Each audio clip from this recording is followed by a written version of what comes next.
I thought I'd planned everything down to the last petal. For Tessa's 34th birthday, I wanted something memorable, something that would make her feel celebrated, admired, maybe even a little awed. The glass atrium at the Denver Botanic Gardens had always been one of her favorite places in the city. She liked how it smelled faintly of orchids no matter the season, how the light refracted through its tall panes even on cloudy days, and how, for a few hours, you could forget there was traffic, construction, and bills waiting outside. I booked it 6 months in advance, knowing weekend slots were fought over by wedding planners and nonprofit galas. Everything was set up to be perfect. A string quartet was warming up in the far corner, the notes of Vivaldi and Debussy curling through the air in gentle fragments. On the long center table, linen runners in a deep green lay over polished oak, dotted with glass bowls holding floating candles. I'd hunted down 2 cases of a rare Oregon Pinot Noir that Tessa had mentioned once in passing. It had taken 3 weeks of phone calls and an email exchange with a broker in Portland who treated me like I was smuggling treasure. There was a photo station at the West End, framed by a backdrop of climbing roses and ferns. We'd hung soft fairy lights above it, and I'd hired a photographer whose style Tessa liked. Candid, flattering, the kind that made people look effortlessly happy. Each guest's place setting had a small box with a ribbon. Inside was a pressed flower encased in glass, and a handwritten tag with their name. Those had taken me 2 weekends to make. By the time guests began filtering in, I'd already checked off most of my mental list. Cake confirmed with the kitchen, wine breathing at the right temperature, gift box ready in the green room, candles counted, quartet briefed on the order of pieces. I wanted everything to go off without even the suggestion of a snag. The only thing left was to relax enough to enjoy it. An hour before the toast, I was talking with the MC about the exact timing of the slideshow when I noticed one of the garden administrators approaching. She had that look of polite urgency you see in hotel concierges. Pleasant face, steady steps, a hint of apology before she even spoke. "Mr. Reed?"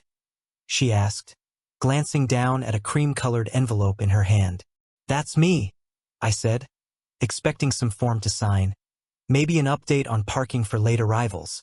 "This came over from the Maple and Stone just across the street," she explained. "They said it's for your wife." She handed it to me without ceremony, as if she were passing along a dropped scarf.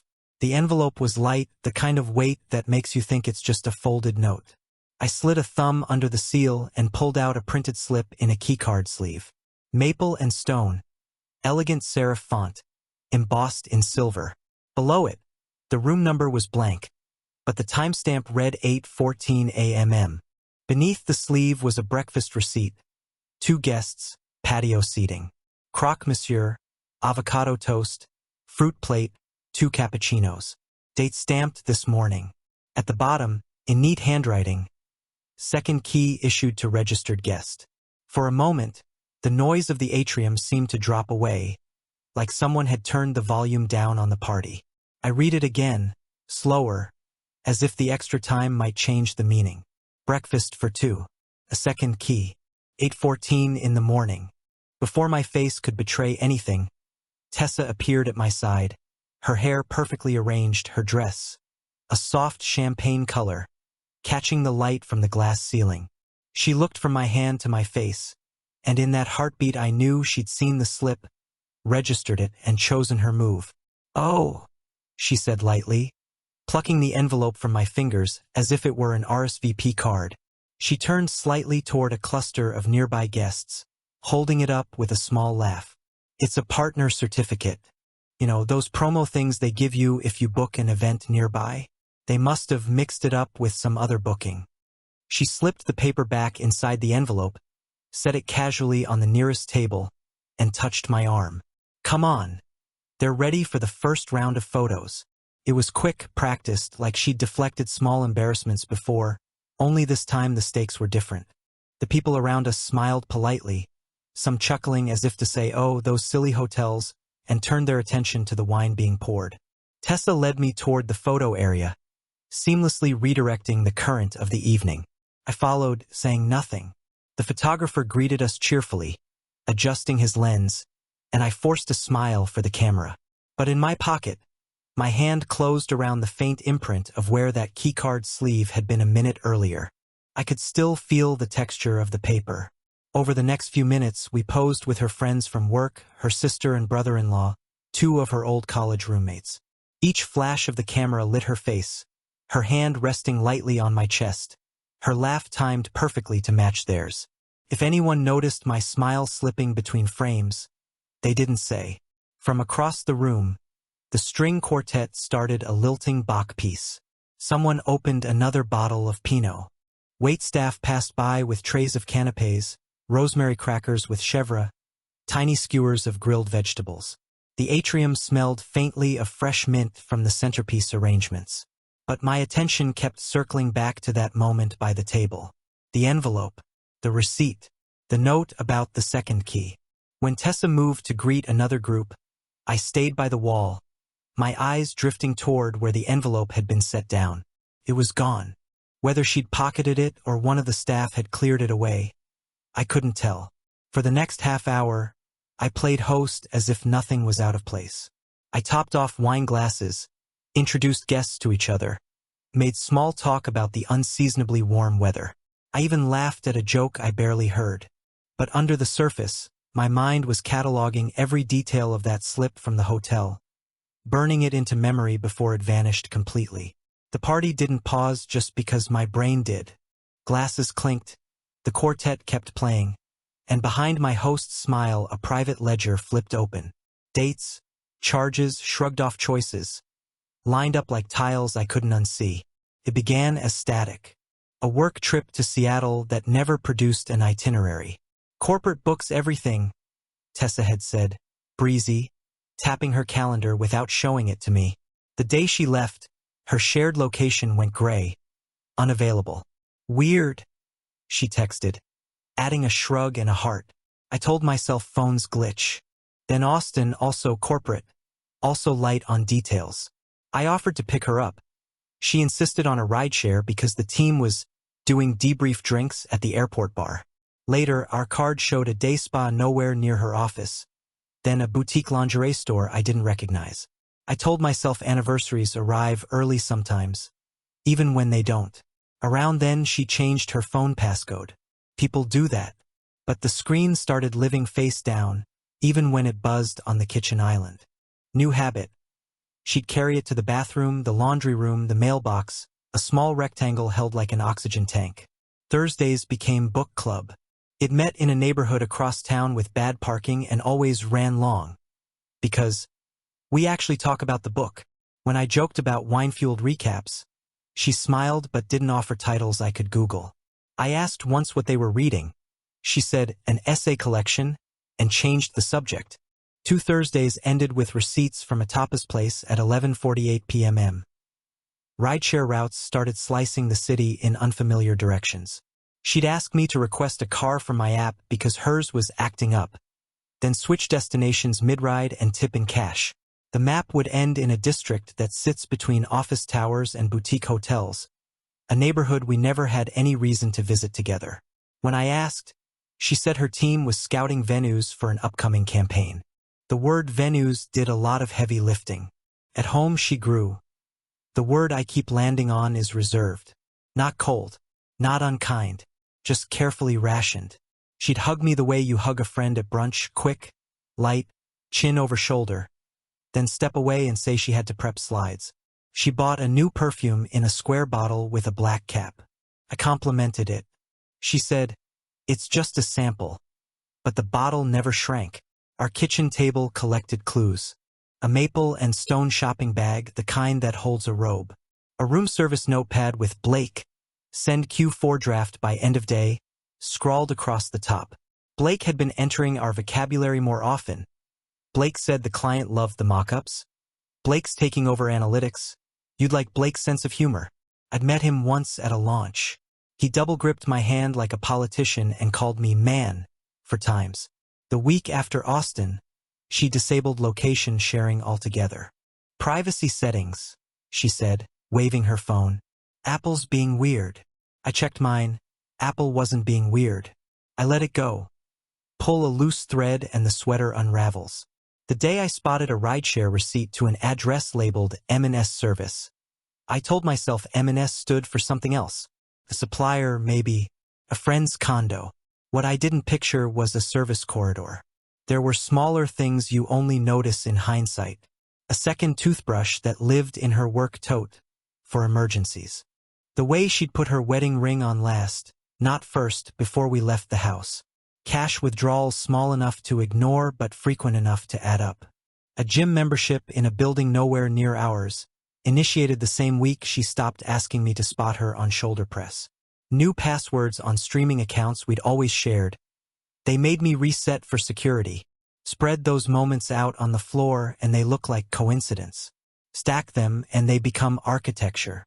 What hurt wasn't just the possibility of a lie, it was the efficiency of it. The substitutions. A Thursday night for a book club. A spa charge for a client dinner. An inside joke about Blake for a mile-long silence in the car. She'd stopped narrating her day the way she used to. I'd ask how the meeting went. She'd say, fine, and swat at a notification I couldn't see. Once, I walked into our bedroom and found her by the window, her ring in her palm, twisting the band with her thumb as if warming it up before a run. When she noticed me, she slid it back on with a smile.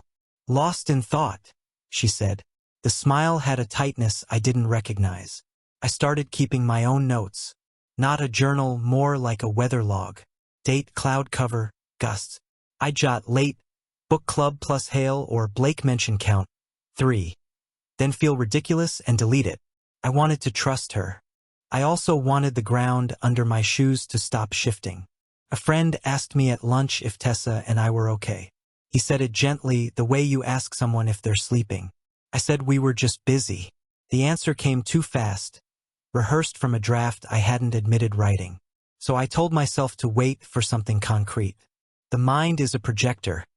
It will paint a story on any blank wall. I waited and watched and tried not to interrogate every ping of her phone like it owed me an explanation. I planned a birthday to anchor us back in the good part, the clear, bright atrium where everything is labeled and lit. And then a hotel across the street sent a key in an envelope, and the tiles I'd stacked in my head turned into a floor I couldn't pretend wasn't there. Looking out over the party, I saw the pattern everywhere. The quartet's melody bent around the glass and returned to itself. The wine label repeated the vineyard's name ring after ring. Even the fairy lights were a loop. I'd orchestrated symmetry on purpose, and now I couldn't stop seeing symmetry where I didn't want it. 2 cappuccinos, 2 keys, 2 people in a morning I hadn't been part of. A guest asked me where the bathrooms were. I pointed and said, down the corridor and to the left, and felt the word corridor catch in my throat like a fishbone. On the balcony I breathed. The city moved without me. Buses, bikes, a far-off siren. I told myself I had time. I told myself nothing good comes from confronting someone with half a map. I told myself I was a calm man who made plans and followed them. Inside, Tessa laughed at something Blake said, touching his sleeve in that polite, social way people use when they want a laugh to land softly. He tilted his head toward her the way people do when their bodies know the conversation already. I'm not a jealous man by default. I cataloged that too and put it with the rest. The pattern didn't shout. It whispered in repeatable units until the repetition itself became loud. By the time the lights went out later, I didn't need electricity to see it.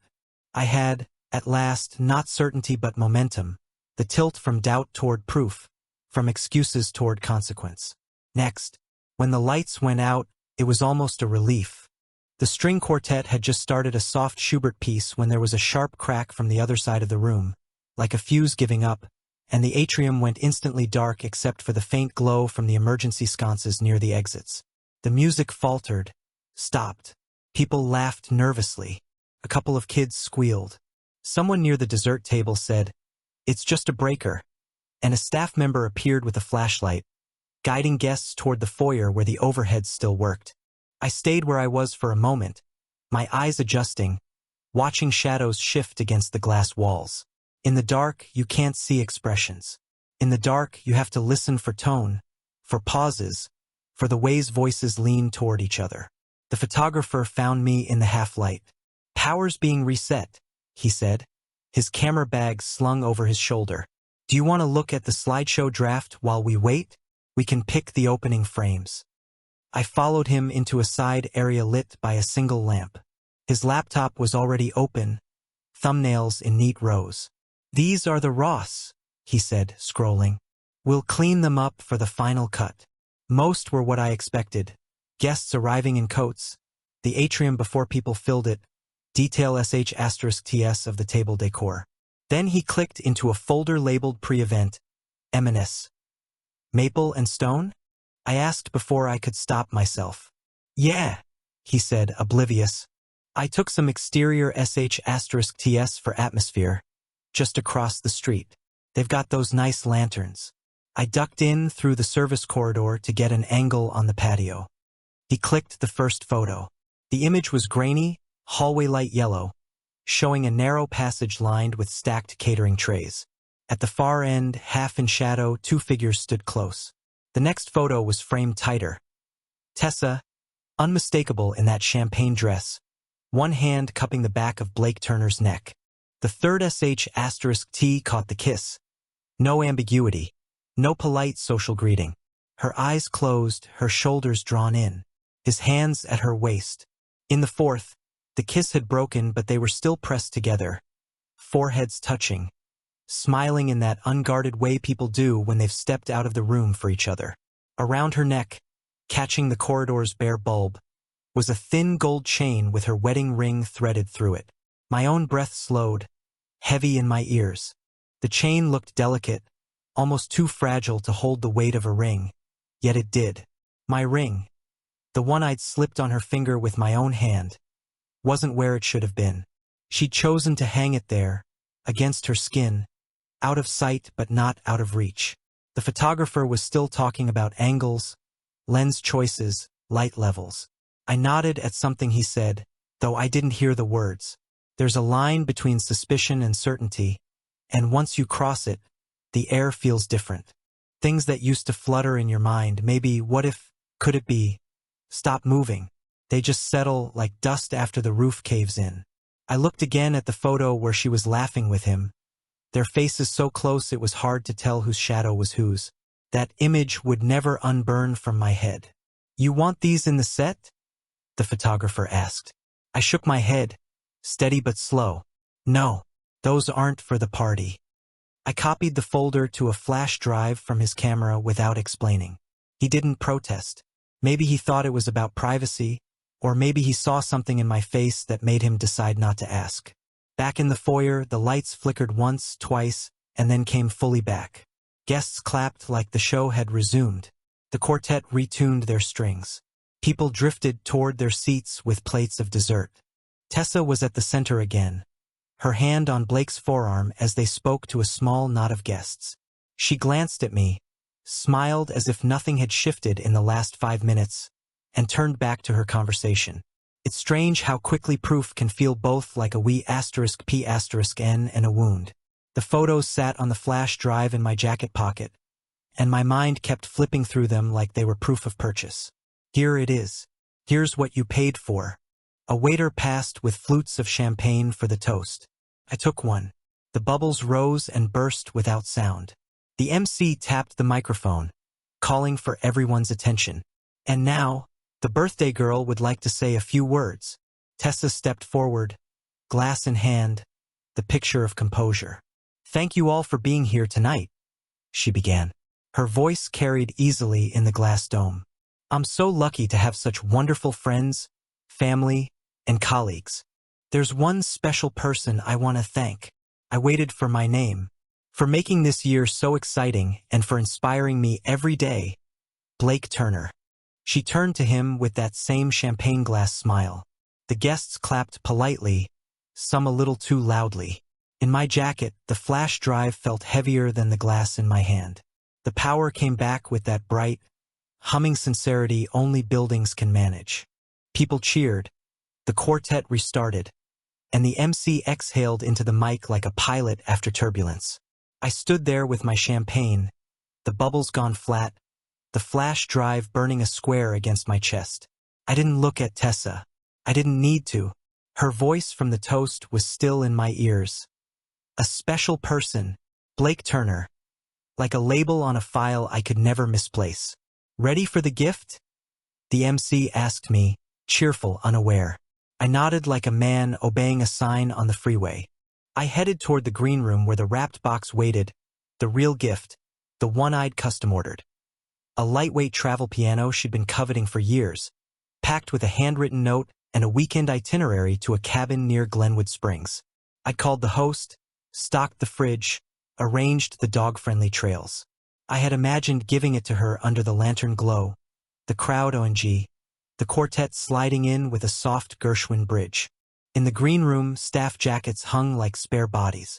The box sat centered on a bench, pale ribbon perfect, my handwriting a little too earnest on the tag. For the songs you haven't written yet, M. I lifted it, felt the weight settle into my arms. Then I put it down again. It wasn't heavy enough to anchor anything anymore. When I stepped back into the atrium, the scene looked identical to 10 minutes earlier, but the edges had shifted. Tessa was radiant, accepting hugs. Blake stood just behind her shoulder, not touching her, not needing to. A couple of her colleagues turned when they saw me with the box, expectant, ready for the reveal. I imagined the photos later, her smile open, my face a study in geology. I walked past them. At the manager's station, a tablet glowed with grids, rooms, times, payers, deposits. "Can I help you, Mr. Reed?" she asked. She had the practiced calm of someone who solves problems for a living and knows most problems can be solved with a form. "I need to change the billing for tonight," I said. I kept my voice low, steady. "The automatic settlement on my card. I'd like to cancel it. Reassign responsibility to the event's celebrant." Her eyebrows ticked up a millimeter. Professional curiosity. "We can certainly update the responsible party for overages and final gratuities. The deposits and retainers already posted would remain as paid." "I understand," I said. "Please put any overages, extras, and the service percentage on Ms. Clark's card on file. If you need written authorization, I'm happy to sign." She studied my face for the half-second people do when they're deciding whether to ask a human question or stick to the script. She chose the script. "We'll need a signature to update the payer. Also, the photo vendor runs separately. You will need to inform them." "I'll handle it," I said. While she printed the form, I pulled up my banking app and canceled the autopay I'd set last week for final settlement. It felt like taking my hand off a lever that had been stuck in forward. I signed her sheet. Name, date, initials next to a clause about responsibility. Ink on paper. A small, declarative sentence. "Would you like us to present the final bill to Ms. Clark at close?" she asked. "Yes," I said. My voice surprised me with how even it was. "Please present it to the person being honored." I took one breath, then another, and carried the gift box back to the green room. I set it down where it had been, centered the ribbon again, and slid my note out from beneath it. The note went into my pocket. No point donating a letter to a fire. From the hall, I could hear the MC herding everyone toward the cake. "Gather round. Candles time." The quartet shifted to Happy Birthday with professional restraint. People clapped in rhythm. Tessa laughed her practiced laugh. Blake added harmony, smug in that pleasant way some men are when the room agrees with them. I slipped out the side door into the late evening cool. The glass atrium behind me transformed back into a sculpture. Light, metal, a hive. The gardens smelled like damp soil and something citrusy from the greenhouse. In another life, I might have lingered, texted a friend for a drink, run the loop trail to burn off the static. In this one, I put my hands in my pockets and started walking. At the gate, I paused. A couple arriving late hurried past with a gift bag bouncing between them. "We're not too late, are we?" they asked. "Not at all," I said, and opened the gate for them like a gentleman with zero stakes in the night. My phone buzzed. A text from the photographer. "Power stable. We'll export the final slideshow by 11. I typed back, "Please remove any maple and stone corridor images from your archives. Bill Ms. Clark for the full package." He replied with a thumbs up and understood. On the corner by the Maple and Stone, a bellman rolled a cart piled with ice buckets. The hotel's lobby glowed with curated calm, the kind built for discretion and soft landings. I didn't go in. I didn't need more proof that gravity worked. I walked 2 blocks and stopped under a streetlight to breathe. My chest felt both hollow and overfull, like someone had moved the furniture without telling me. A rideshare slid by, its driver scanning for a passenger. For a second, I considered raising a hand and going anywhere else. Instead, I turned off notifications for the shared calendar, then for location, then for a couple of photo memories that had been trying to surprise me lately with on this day montages. Not today. Behind me, through the atrium glass, I could see the blur of people around a cake. Tiny flames, a cloud of breath, applause.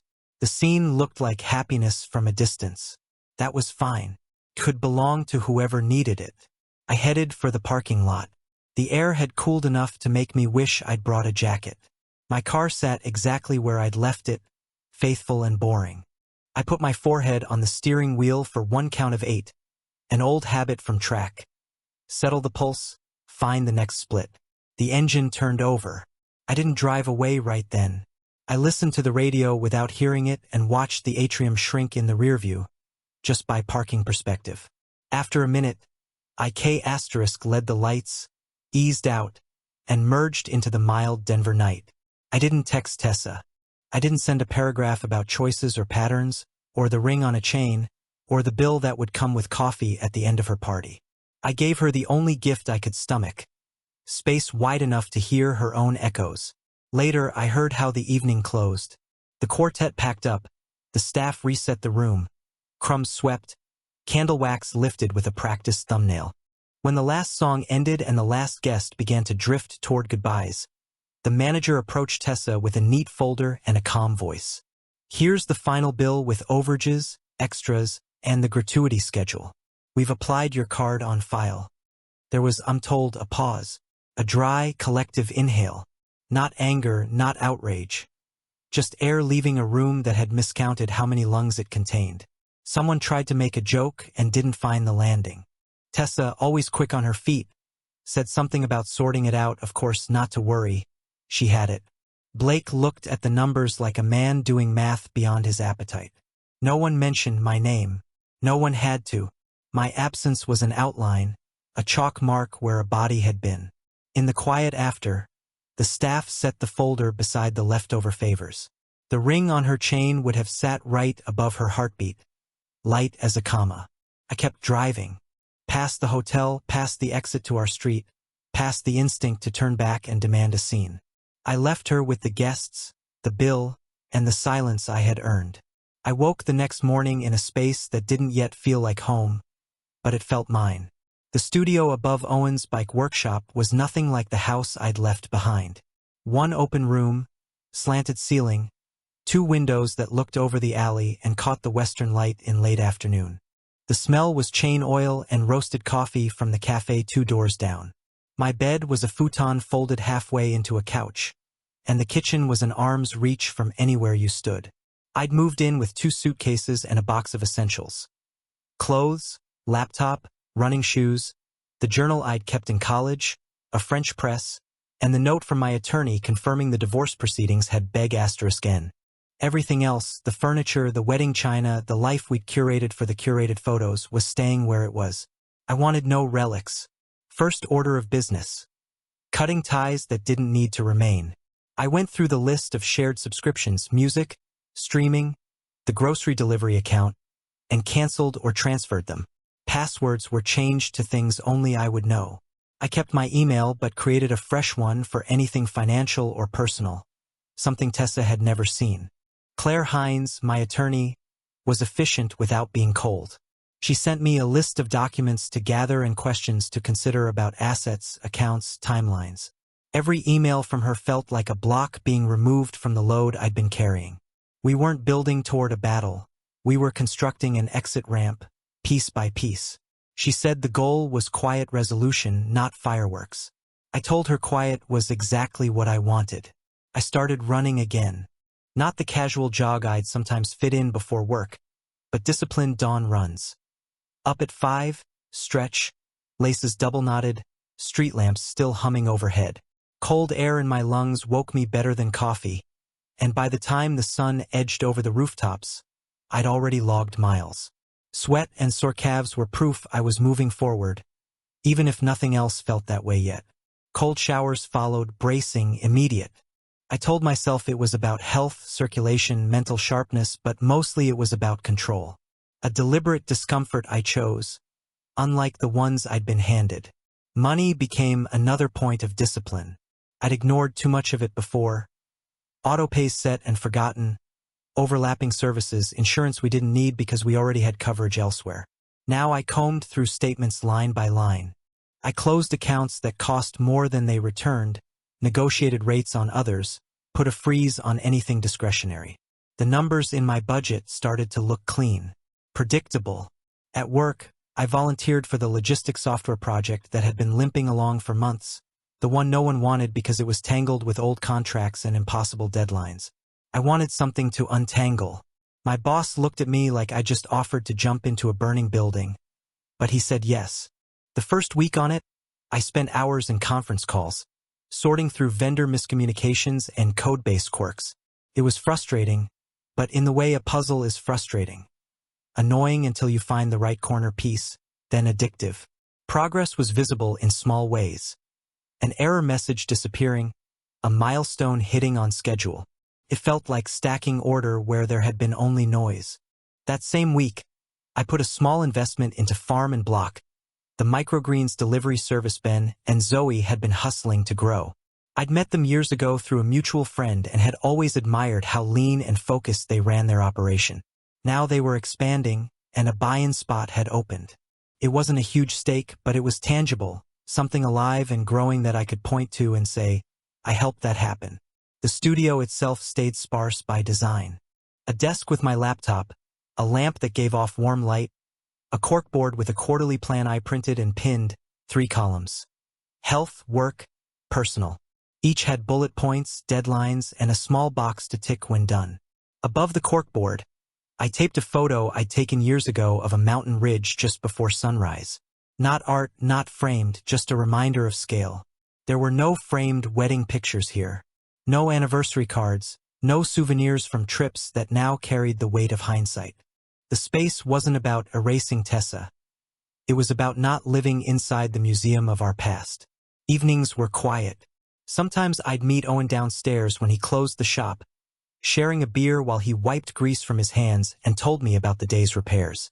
Other times I'd stay in, cooking simple meals, eggs, rice, greens from Farm and Block surplus, and reading until the words blurred. One night, I found myself making a list in my journal titled Unshared. It was everything I could do now without checking a calendar against someone else's, without asking if plans were okay. Running at dawn, staying out late with no explanation, rearranging furniture at midnight because I felt like it. They were small freedoms, but they added up. Claire emailed me an update. The first round of filings had been submitted. Tessa's response would determine if things moved quickly or dragged. I read it twice, once as information and once as confirmation. This was happening. I didn't text Tessa. I didn't ask how she was or whether she'd seen the paperwork. The only communications were through Claire. It was cleaner that way, a straight line with no room for detours. One Saturday, Ben invited me to tour Farm and Block's new greenhouse on the edge of the city. Rows of greens under LED strips, trays of sprouts, the hum of fans and pumps. It smelled like earth and electricity. He handed me a small pot of sunflower shoots as a thank you for my investment. Low maintenance, he said. Just keep them near light and don't drown them. I set them on my windowsill when I got home. They grew fast, almost aggressively. Every morning, a little taller, leaning toward the sun.